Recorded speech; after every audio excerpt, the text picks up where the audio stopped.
guys, and welcome back to Eggs the Podcast. Today we've got something special lined up. I've got an interview with a gentleman named Bob Burg. Bob is co-author of a book called The Go-Giver, which is a wildly successful business title. Lots of books sold, top of every bestseller list.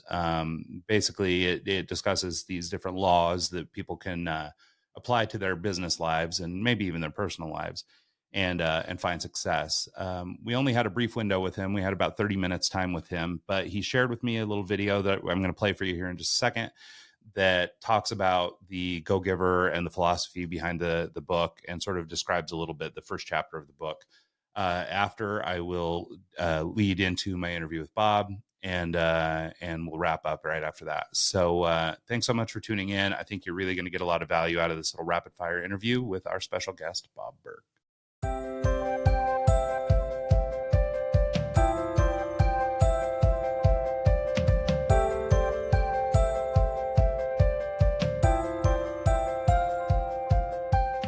Meet Joe, an ambitious young man who yearns for success.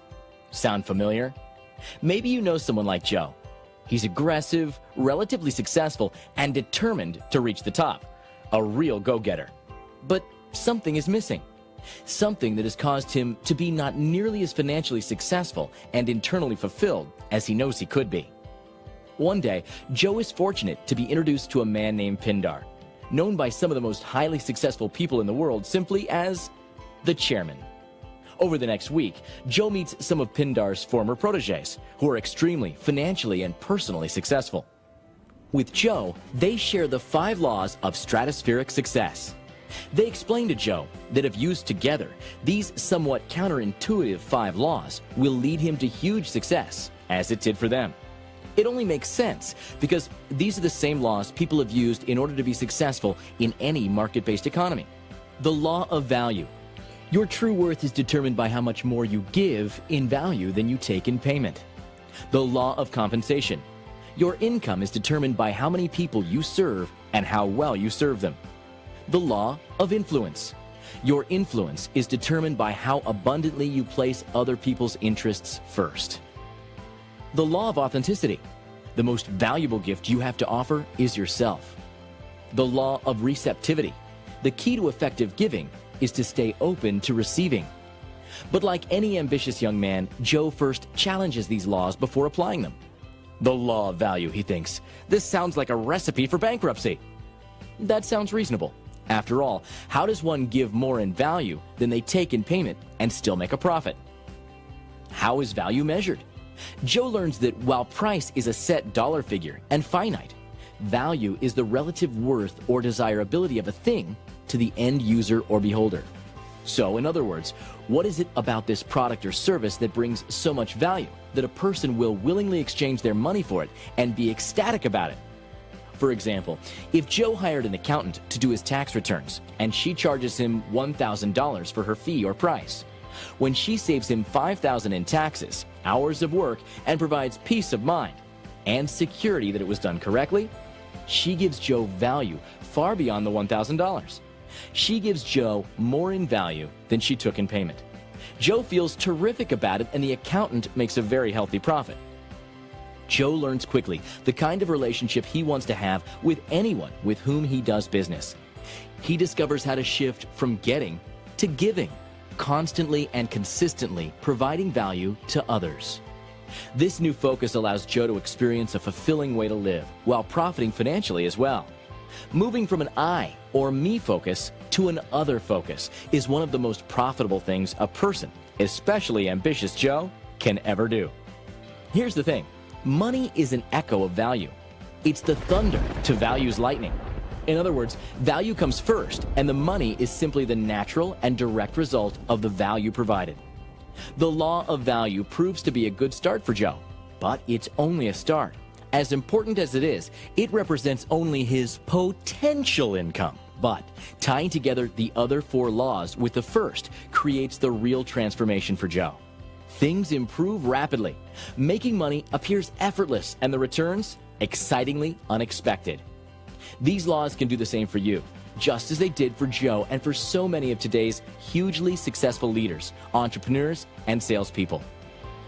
Join Joe, along with his mentors, Pindar, Ernesto, Nicole, Sam, Deborah, Rachel, and of course, Gus. And be delighted by this quick, easy-to-read story about a powerful business idea. Actually, a powerful life idea. Enter your name below to receive the first chapter of The Go-Giver. Hey, everybody, and welcome back to Eggs, the podcast. Today's special guest is Bob Burg, co-author of The Go-Giver. How are you, Bob? Welcome to the show. Doing great. Thanks so much for having me. Great to reconnect with you.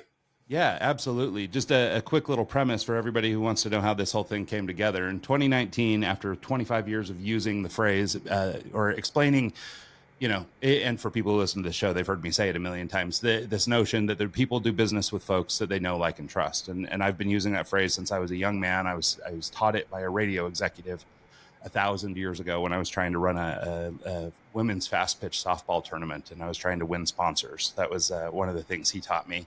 And I was about 19 at the time. And so it's been a really impactful phrase for me all my life. And in 2019, I did a podcast interview with a guy named Mike Saunders, who pointed out to me that Bob was the source of that. Now, granted, other people have said it as well, but Bob's book made it really famous. And the iteration of it I used came from Bob. So I reached out in 2019. He was kind enough to humor me with a little bit of a response. We had a little back and forth. I circled back in 23 and touched base with him again. And then finally, here we are. All the moons have aligned, and here we are.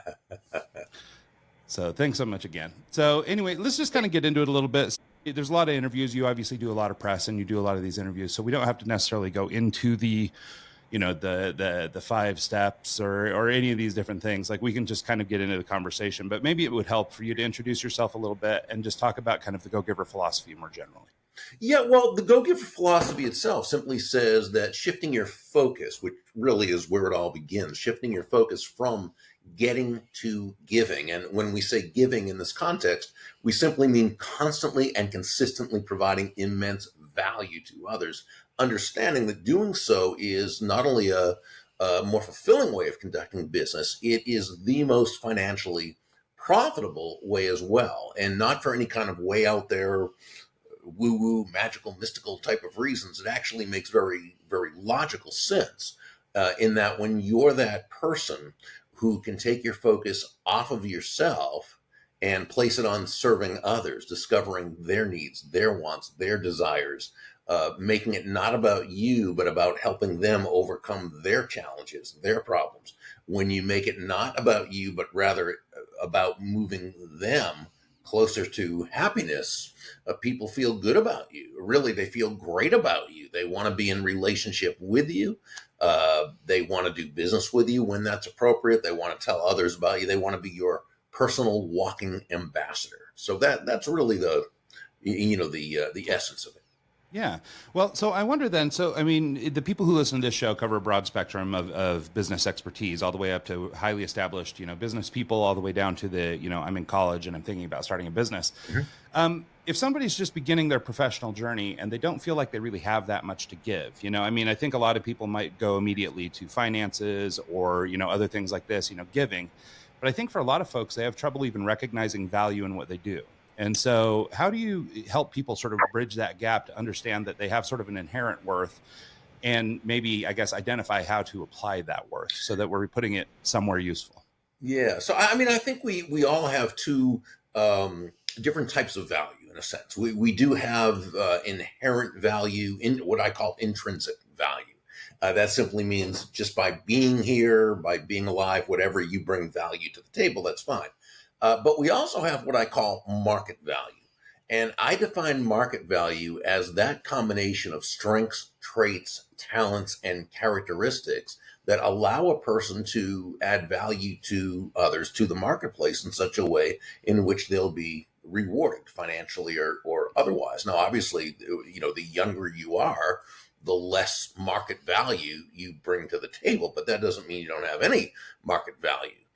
It could be that you have a certain skill set regarding technology that you're able to help someone with who is older, maybe wiser, but doesn't have that kind of knowledge. You may be great at making connections with people. You might be wonderful at being able to empathetically listen to someone. You may be a wonderful connector of people. There's all sorts of ways. I don't think we have to I don't think we have to pressure ourselves when we're real young to necessarily bring those to the table right away. But I think what's very important is we begin learning those skills. We learn how to be of value to others. And the best way to do that is by asking people questions and then listening, right? Yeah, no, I think that makes a lot of sense. And I think for a lot of people, and maybe this is the next topic we can kind of get into, which is this notion of finding purpose and understanding and being authentic, I guess, to ourselves. So as we try and understand who we are, I think that people of my generation, maybe you can speak to your own generation, you're a little bit older than I am, but maybe there seems like there was this push where for people of my age, I'm 45, and it seems like there was sort of this push where to be an entrepreneur meant to hustle 18 hours a day, 20 hours a day, kill yourself for the business, go, do all these things. And it was really, I think it was under the guise of sort of self-importance, right? The idea is that I can work so much, I can just generate whatever I want. I don't have to do anything for anyone else. It's just go claw in whatever I can get. And over time, I think that's led to maybe a generation of people who take authenticity to mean the version of me that I put out there for people to see, rather than the version of the human they actually are. So instead of being what I guess we would consider sort of textbook authentic, they're putting out a vibe of authenticity. I think this is being exacerbated, in the world of social media and things like that, where we spend a lot of time idolizing people based on this little snapshot of their lives that we get. And, we find ourselves feeling not good enough, or maybe we want to emulate their behavior in some way or another, not even understanding the context of how they're doing what they're doing. And I think that that's leading to, I guess, a lot of false authenticity. So you're seeing a lot of people coming out there and promoting authenticity, and that this is something that we really need to have and be authentic. And I think that this relates to the value that we bring. But how do we, I guess, discover who we actually are? Well, so I see authenticity as in many ways, as you just mentioned, being hijacked in a sense, the meaning of authenticity. Another in the ones you mentioned certainly hold true. Authenticity has also come to mean, in a sense, no boundaries, right? You see people just saying and doing whatever they want, whatever comes to mind, being insulting or using, whatever it is they do because, well, it's authentic. And so, it's real. It's when so much of it seems almost forced, to look authentic. But I personally define authenticity as acting congruently with your values.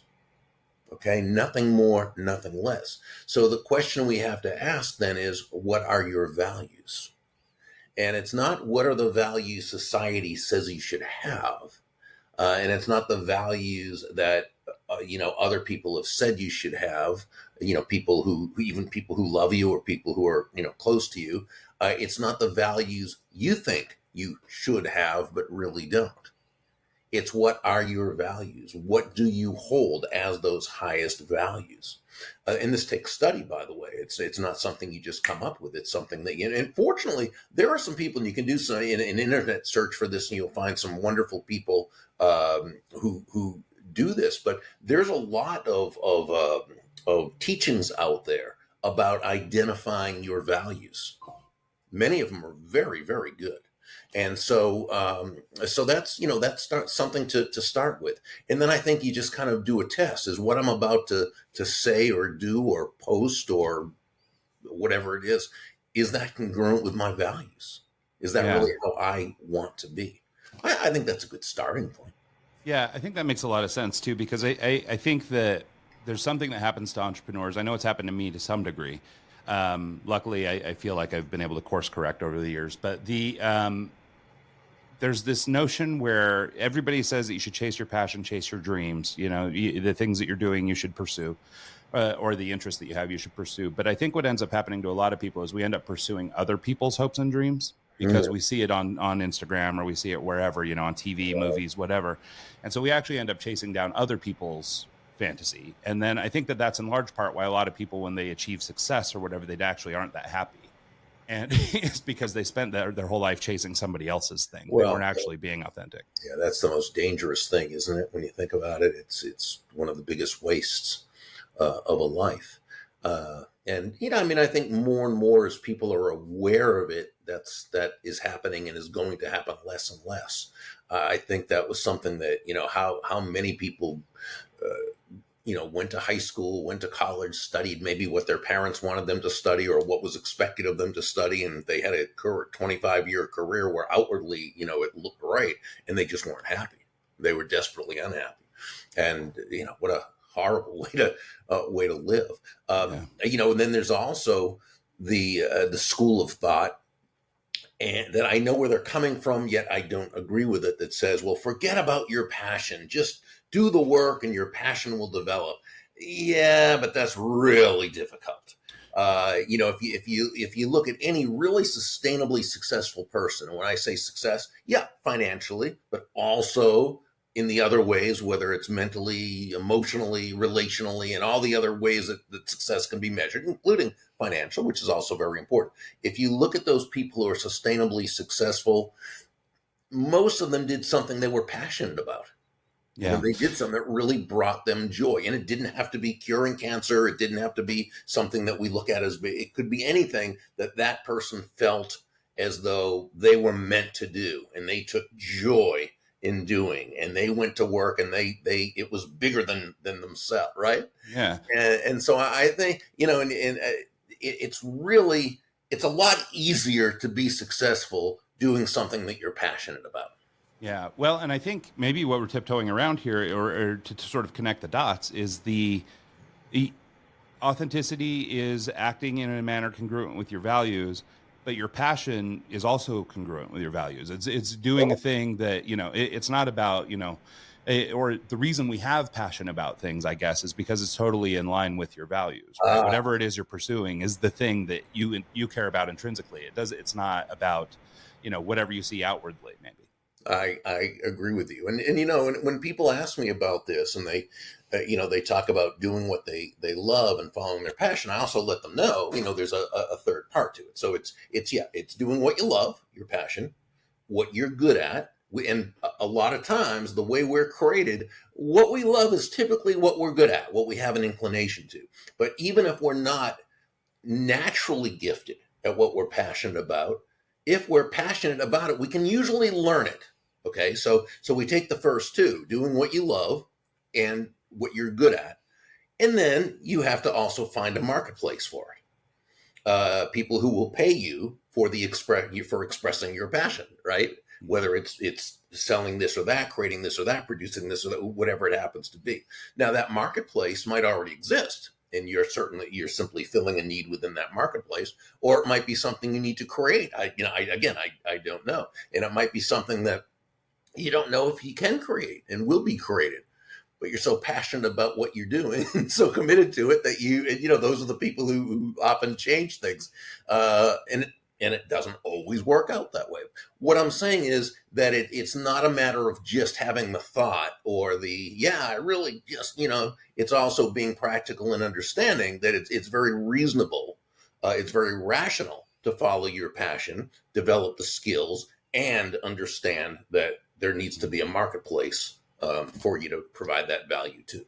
Yeah, and I think that's right. I mean, you hear these things like, it takes 10,000 hours or whatever to get really good at something, that kind of thing. It's like the only things you have the patience to put 10,000 hours into are the things that you actually care about, or they align up with your values or whatever.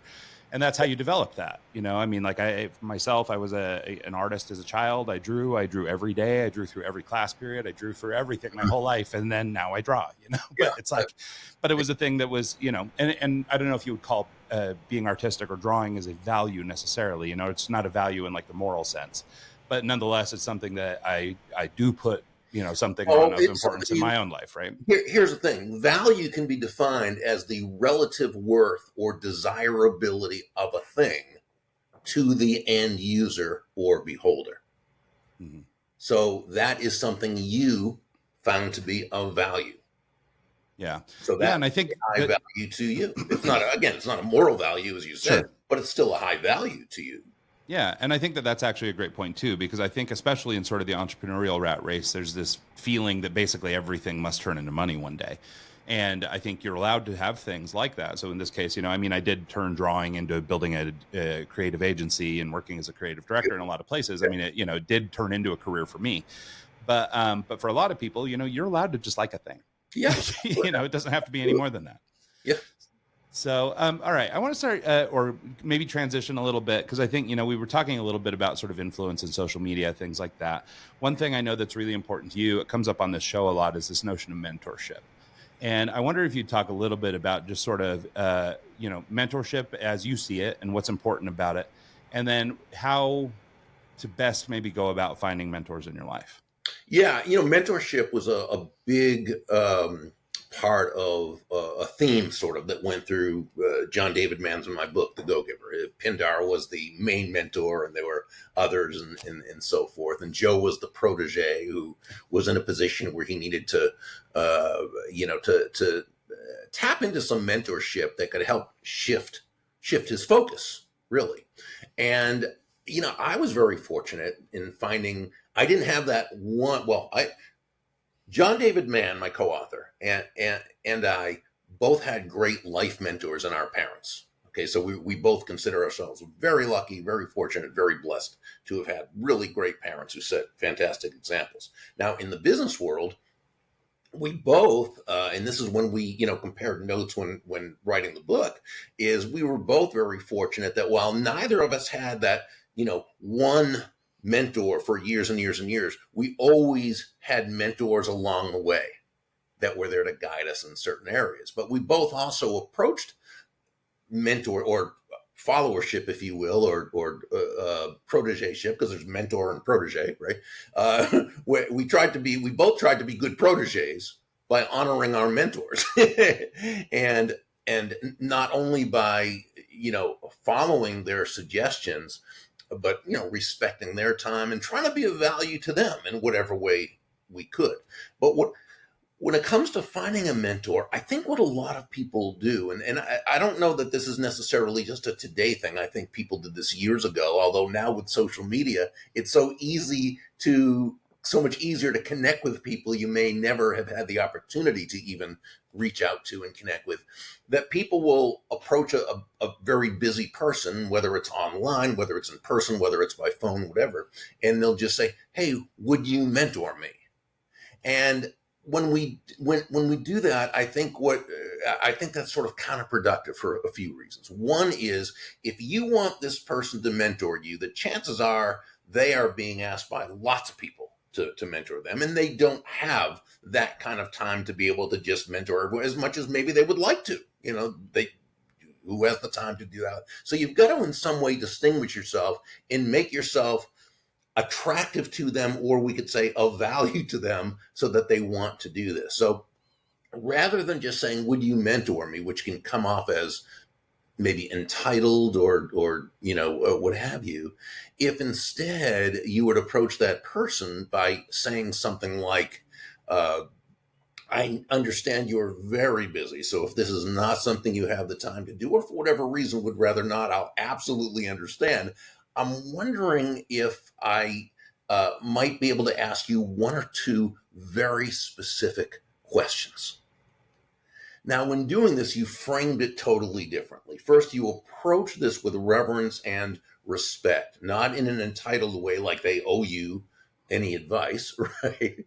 But you've said, "I understand you are very busy, may not have the time or the the desire to want to do.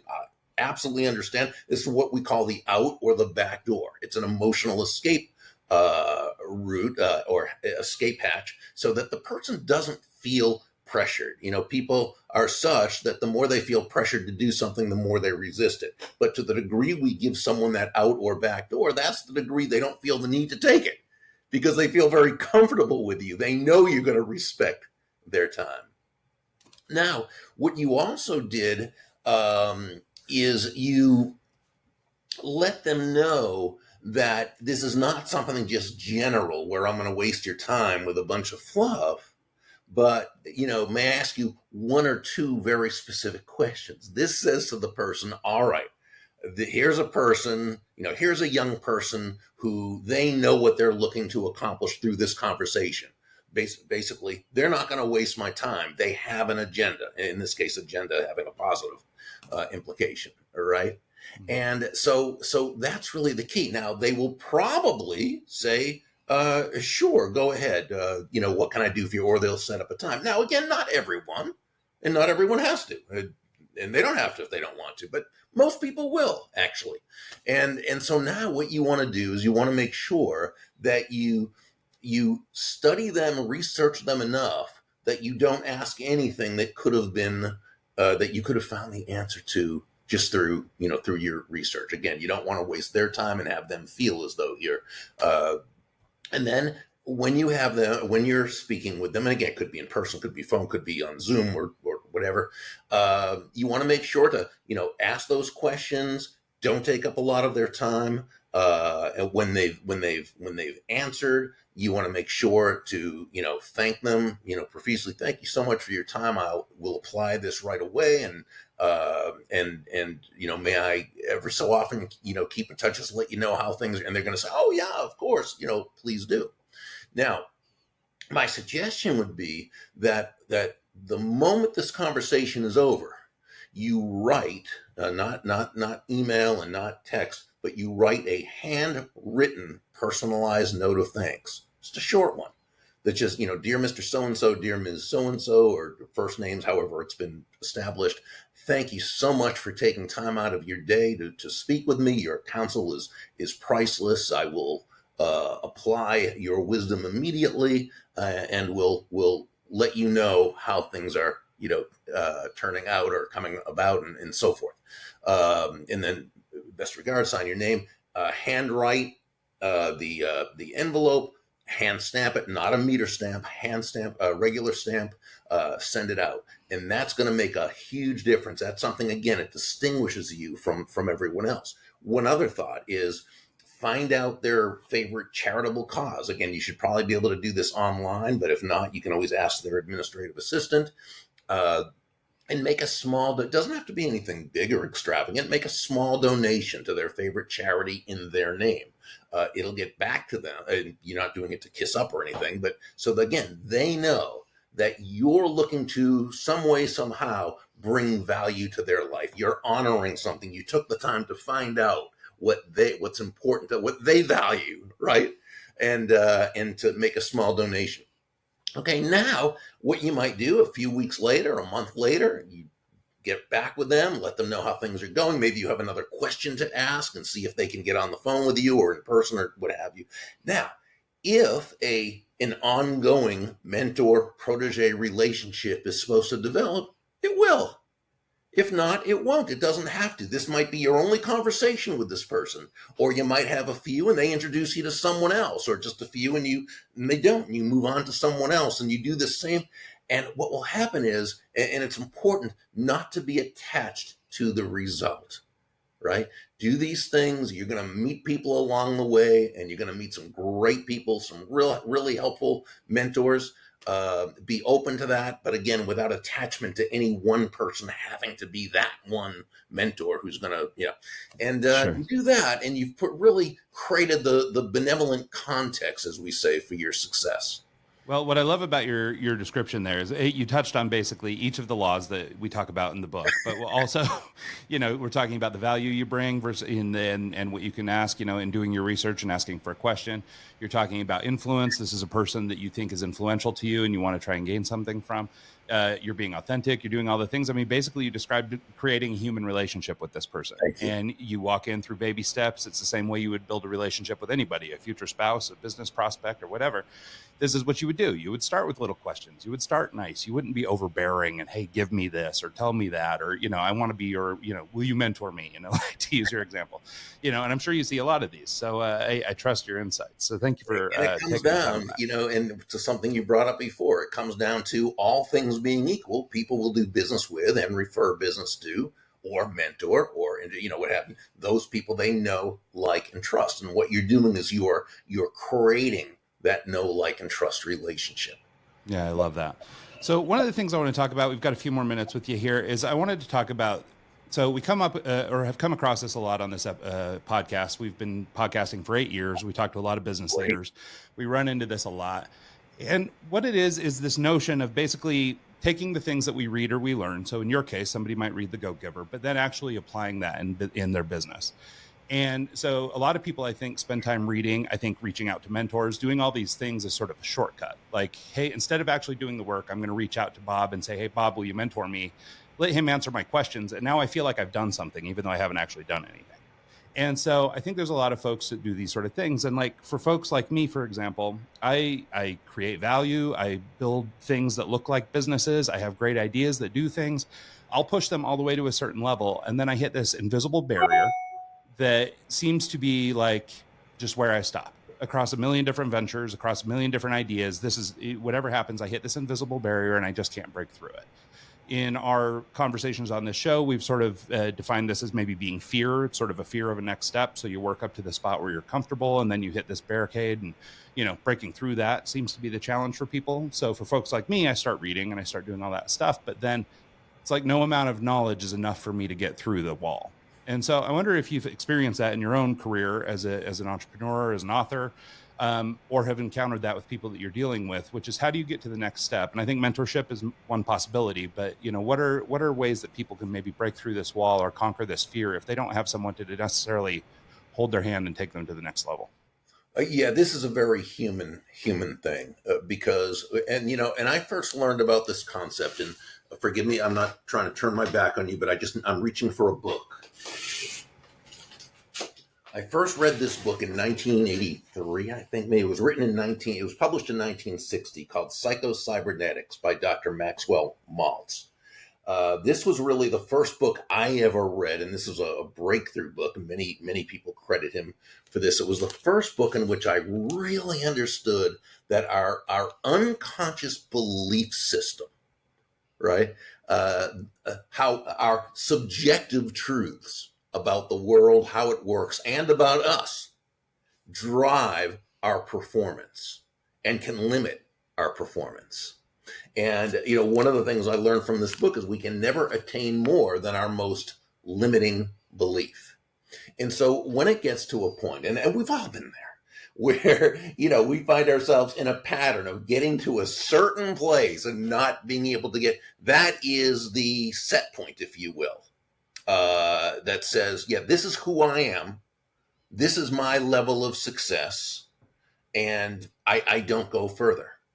So in order to get past that, we've got to understand, first, we've got to be aware that this is a thing. We can never, cure a problem that we're not aware exists.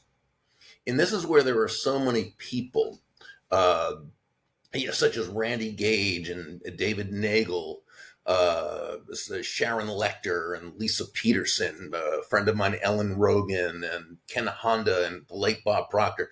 When they write about prosperity mindset, 99.9% of what they write is about how to get past those mental blocks, right? Those unconscious blocks that keep us from going to that next level. So yeah, mentorship is great, reading is great, applying there. But if we believe that this is our highest point that we can get, John Maxwell in his leadership teaching, calls it the law of the lid, right? There's that certain point you can get to, and that's it. Now, in this case, though, it's an emotional lid because it's a lid that we have placed upon ourselves, again, unconsciously, and that's the most insidious part, right? That we don't even know that we've done that. And that's why I think it's so important to make a study of prosperity, because, once we know that, then we can, and once we know what's holding us back, we can have those breakthroughs. But I think Psycho-Cybernetics is a great book to start with. There's I was hoping I was going to be able to find it right away, but David Nagel has a great book, I think it's The Millions Within, if I'm correct, but where he goes through his own growth in terms of that, because he was at that same kind of set point, and he was able to then get past it. But I think that's so very important to understand. It's a mental and emotional thing more than a matter of not having the ability to be able to do it. Yeah, I love it. Yeah, it's funny because even just in my own experience, because I feel like I hit this wall a lot. I have no shortage of ideas and plenty of things that I push all the way through to we've launched the website, but it never goes further than that, or I never find the audience for it or whatever. And in the spirit of giving, I do a lot of these things because I think they're a good idea and I think humanity should have it. But I'm not doing the focus groups up front. I'm not doing all the things that like a traditional entrepreneur might do. And so, so I keep running into these brick walls. And so, but, as I say, we've encountered this a lot with a lot of people and have made it our personal mission to try and conquer that or knock the lid off it, so to speak. I'll tell you can I suggest one other book?